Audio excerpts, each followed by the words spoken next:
Join me every week as I connect the dots to unravel. Hello and welcome. We are live from New Delhi. You're watching DD India Live, India's voice to the world. I'm Abhishek Mahajan. Coming up in the next 30 minutes. Countdown begins for announcement of India's general election 2024 results. Preparations are in full swing for the counting of votes on 4th June. India's Prime Minister Narendra Modi to hold a review meeting with top officials on a wide range of topics, including heatwave.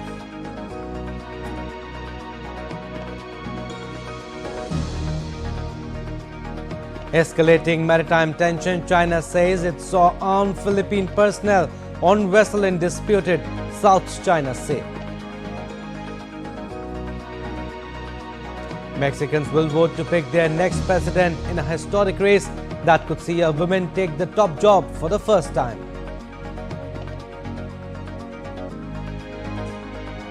And Real Madrid clinch a record extending 15 Champions League title as Dani Carvajal and Vinicius Jr. strike late in a 2-0 win over Borussia Dortmund at the Wembley Stadium.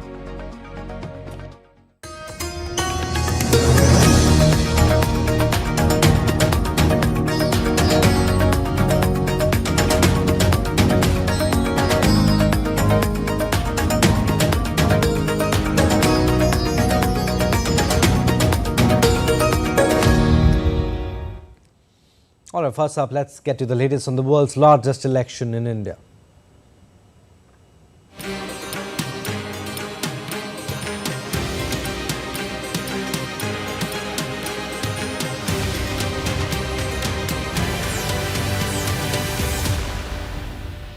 The voting for the general election 2024 concluded on June 1st, bringing an end to the last event of democracy.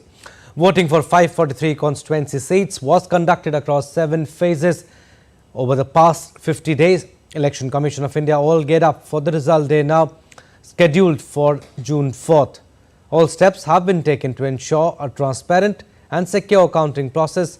Counting will kick off at 8 a.m. Indian Standard Time on June 4th. And the Election Commission of India on Saturday issued handbook to poll officials ahead of the counting of votes of recently held general elections. The counting of votes for the general election and the state legislative assemblies of Andhra Pradesh and Odisha and by-elections to assembly constituencies shall be held on June 4th starting 8 a.m. Chief Election Commissioner Rajiv Kumar along with Election Commissioners Ganesh Kumar and Sukhbir Singh Sandhu had reviewed the counting day preparations with all chief electoral officers and returning officers. The counting trends and results as per data entered by ROARO for assembly constituencies and parliamentary constituencies will be available on the ECI website as well as on the Voter Helpline app, both iOS and Android mobile apps. The Voter Helpline app can be downloaded from the Google Play Store or Apple Play Store. The poll body has also issued a handbook for returning officers and counting agents available on the ECI website. And the counting of votes for the assembly elections in Arunachal Pradesh and Sikkim underway. In Arunachal Pradesh, early trends show BJP has crossed the halfway mark now with 10 wins and leads on 32 seats. The BJP's ally, Conrad Sangma's National People's Party, is leading in 9. The Congress is leading in 1. In Sikkim, incumbent Sikkim Krantikari Morcha has crossed the halfway mark in early trends and is leading in 31 out of 32 seats. The opposition Sikkim Democratic Front is leading in 1 seat. Earlier, the counting of votes in these 2 states was to be held on June 4th. The dates were later revised because the term of the legislative assemblies ends on June 2nd.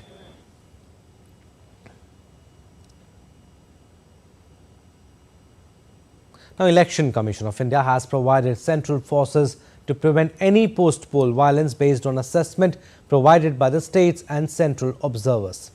Andhra Pradesh and West Bengal have been provided with security forces for 15 days after counting days.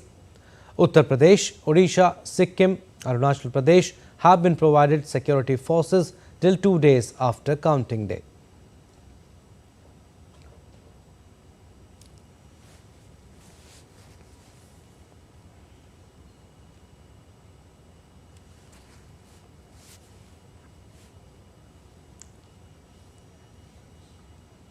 And India's Prime Minister Narendra Modi will hold 7 meetings on June 2nd. The meetings will be held on a wide range of issues.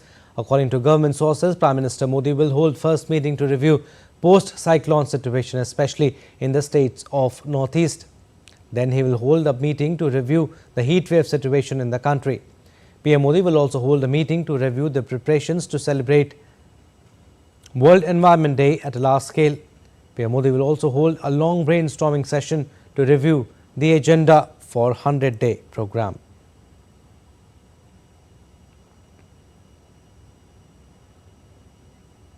And New Delhi is all set to get respite as its weather department has predicted light intensity rain or drizzle. A cloudy day and gusty wind in the evening brought some respite on Saturday as well.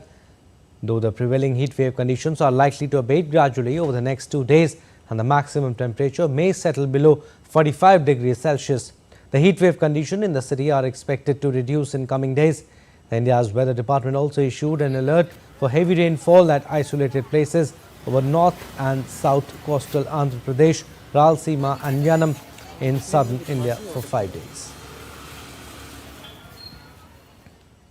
And the death toll in floods in Assam increased to 15 after 3 more persons lost their lives in the calamity, as the number of affected population went up to over 6 lakh. 3 major rivers, Kopeli, Barak and Kushiara, were flowing over the danger level. Among the other severely hit districts are Hojai and Kachar. More than 41,000 displaced people have taken shelter in 187 relief camps set up in various districts. NDRF, SDRF, local administration and people were engaged in carrying out rescue and relief operations. Road and rail communication in several parts of the state remained disrupted following incessant rain in aftermath of Cyclone Remal.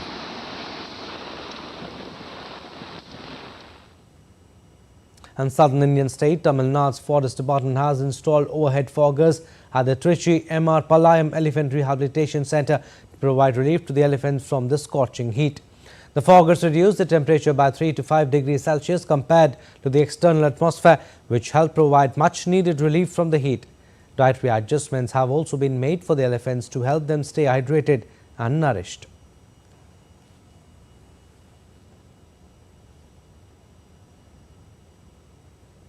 And the South Indian state of Telangana is marking its formation day today. The state came into being on 2nd June 2014. President of India, Draupadi Murmu, sent greetings to the people of Telangana with a statement on X. She highlighted the state's rich heritage and prayed for lasting prosperity.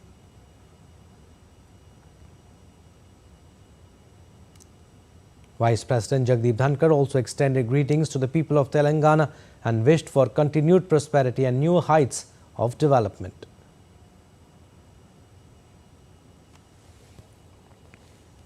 And Prime Minister Narendra Modi also took to X to wish the people of Telangana. He said that every Indian takes great pride in the state's contribution to national progress and that the government remains committed towards their development.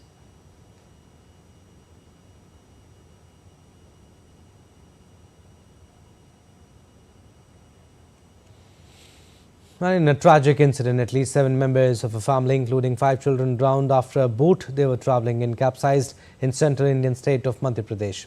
The incident occurred on Saturday in Shivpur when a boat carrying 10 people capsized in Seep River, a tributary of the Chambal River. President of India, Draupadi Murmu, Vice President Jagdeep Dhankar and Chief Minister of Madhya Pradesh expressed grief over the loss of lives and wished speedy recovery for the injured.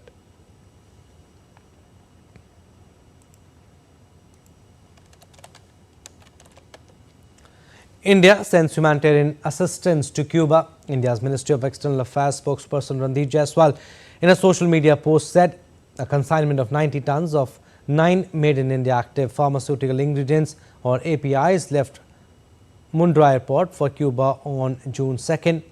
The APIs will support manufacture of essential medicines. The assistance reaffirms India's role as the pharmacy of the world and underlines commitment to India-Cuba ties. Now let's take a look at other stories making news. Police have formed over 12 teams to probe multiple aspects of the Pune Porsche accident which allegedly involved a minor driver. The accident killed 2 people. Police have registered 3 separate cases. So far, minor boy's father, grandfather and mother have been arrested. Delhi's water woes continues as the capital faces a severe water crisis amidst an acute heat wave. With temperatures soaring above 50 degrees Celsius, water is supplied through water tankers and residents are enduring long waits. Offline registrations for Char Dham, a Hindu pilgrimage circuit in North Indian state of Uttarakhand, began on Friday. Crowd of devotees gathered in registration offices in Haridwar as they prepare for the pilgrimage, which includes 4 sacred sites. The Gates of Valley of Flowers, a World Heritage Site declared by UNESCO in the North Indian state of Uttarakhand, opened for tourists on Saturday. The first batch of 48 tourists was flagged off from Gangharia base camp for the valley.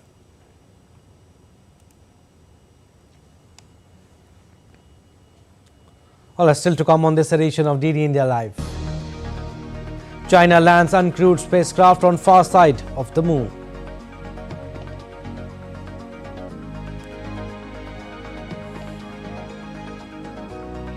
South Africa's African National Congress Party facing coalition election commission to announce full results on Sunday.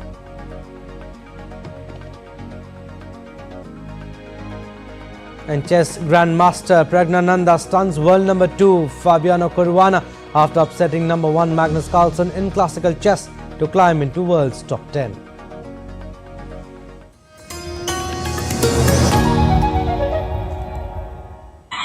स्वागत आहे to Magnetic Maharashtra.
Share in the richness of Maharashtra as one family, united by the collective vision of building a better tomorrow.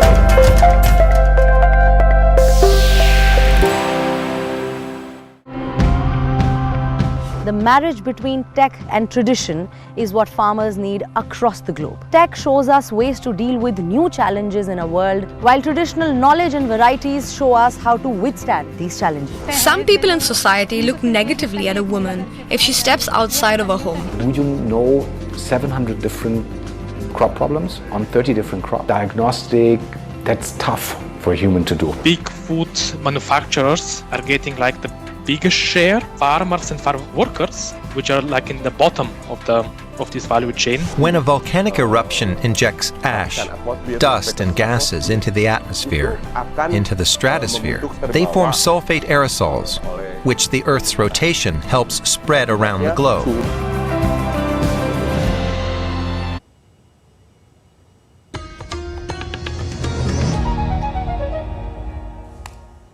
Welcome back. You're watching DD India Live. I'm Abhishek Mahajan. Updates on Israel-Hamas conflict now. Gaza conflict mediators on Saturday urged Israel and Hamas to finalize a ceasefire and hostage release deal. Mediators from Qatar, Egypt and United States called on both Hamas and Israel to conclude an agreement that embodies the principles outlined by the US President. The three countries in a joint statement said that these principles bring together the demands of all parties in a deal that serves multiple interests and would bring immediate relief to people in Gaza and to the hostages and their families. The statement further read, "This agreement provides a roadmap for a permanent ceasefire and ending the crisis." Israeli Prime Minister Benjamin Netanyahu on Saturday reiterated that the conditions to end the conflict with Hamas have not changed. In a post on social media site X, Israeli PM's office said, and I quote, "Israel's conditions for ending the war have not changed. The destruction of Hamas military and governing capabilities, the freeing of all hostages and ensuring that Gaza no longer poses a threat to Israel. Under the proposal, Israel will continue to insist these conditions are met before a permanent ceasefire is put in place. The notion that Israel will agree to a permanent ceasefire before these conditions are fulfilled is a non-starter," unquote.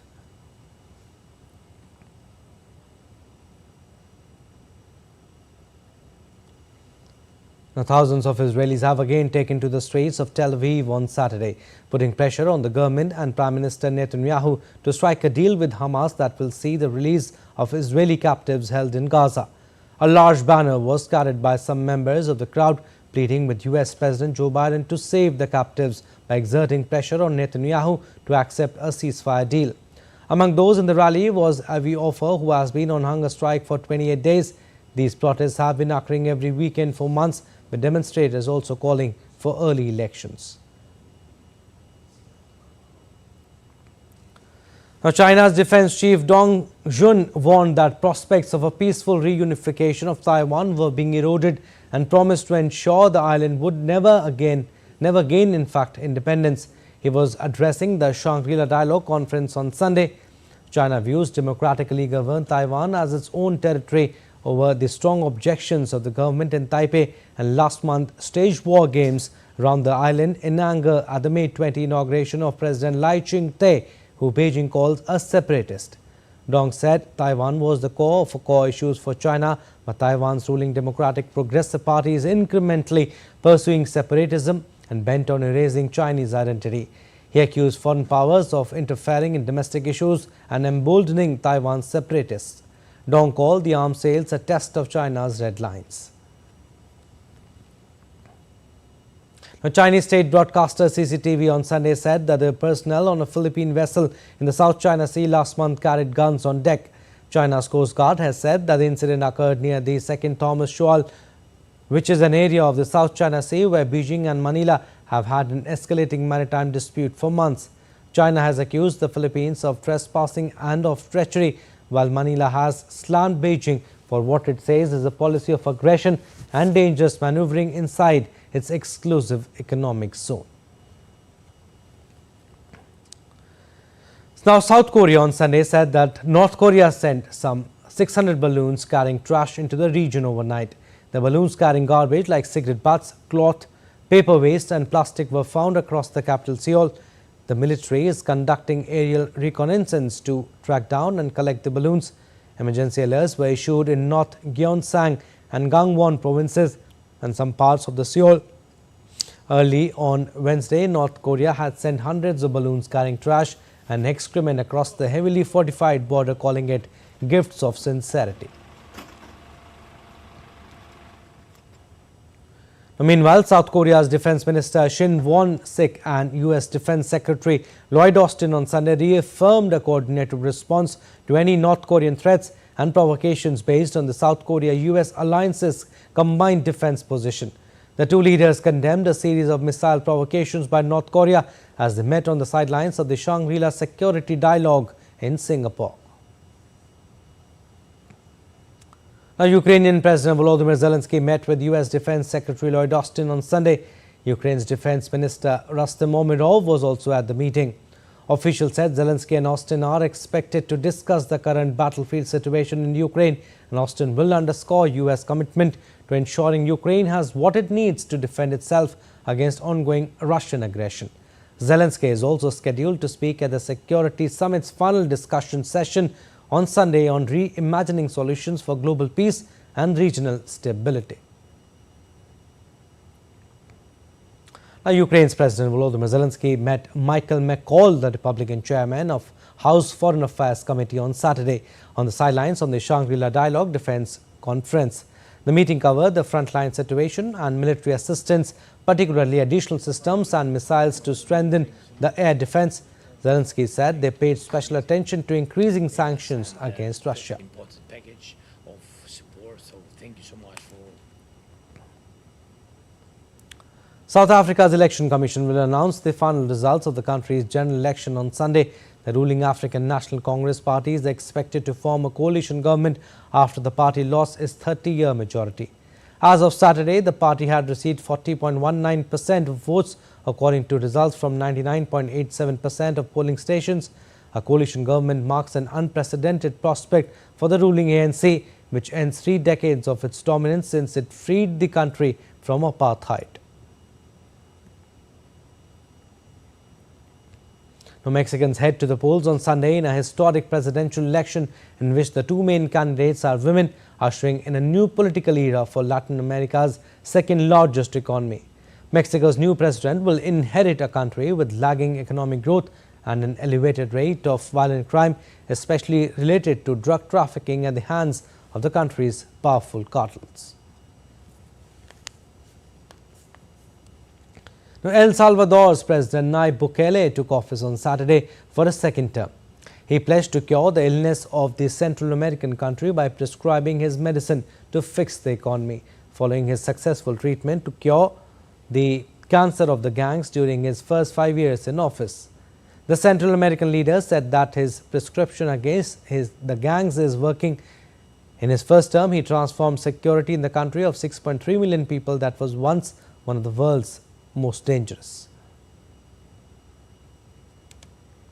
Now, Salvadoran President Nayib Bukele met with his Argentine counterpart Javier Milei on Saturday after his swearing in. Both men, known for being irreverent right-wing leaders in the region, were seen cheerfully chatting inside the National Palace in San Salvador during their first in-person meeting. Now, Chile's President Gabriel Boric said during his annual address on Saturday that his country would lead the world's production of lithium. The South American leader also talked about his commitment to protect the Antarctic's natural resources. Boric also said his country would back South Africa's case accusing Israel of genocide at the International Court of Justice and expressed his support for the Palestinian people. Residents in the southern German states of Bavaria and Baden-Württemberg have been urged to exercise extreme caution Saturday as dramatic evacuations take place across the region.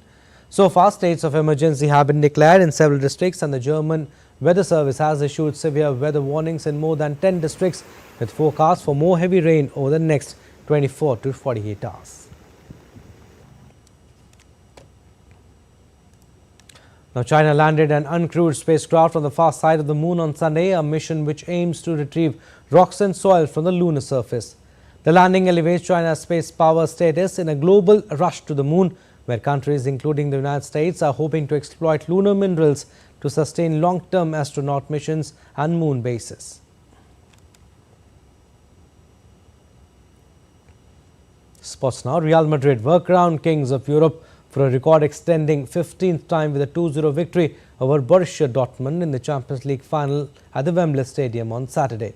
Defender Carvajal headed in from Toni Kroos's corner on 74 minutes before Vinicius fired home, extending Madrid's record as the most successful club in the competition's history.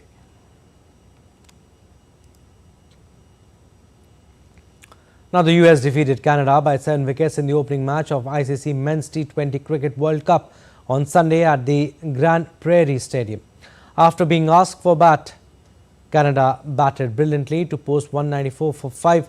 However, Aaron Jones' blistering knock combined with Andres Goose's timely half-century made sure United States got their first win of the tournament. Meanwhile, West Indies will face Papua New Guinea later in the day. And India's Grandmaster R. Praggnanandhaa continues to produce top-quality chess as he stunned world number 2 Fabiano Caruana in round 5 of Norway chess on Saturday night to achieve the distinction of beating both world number 1 Magnus Carlsen and number 2 Caruana in classic chess for the first time ever. And tens of thousands of Real Madrid supporters celebrated their club's 15th Champions League victory. Take a look and enjoy these visuals.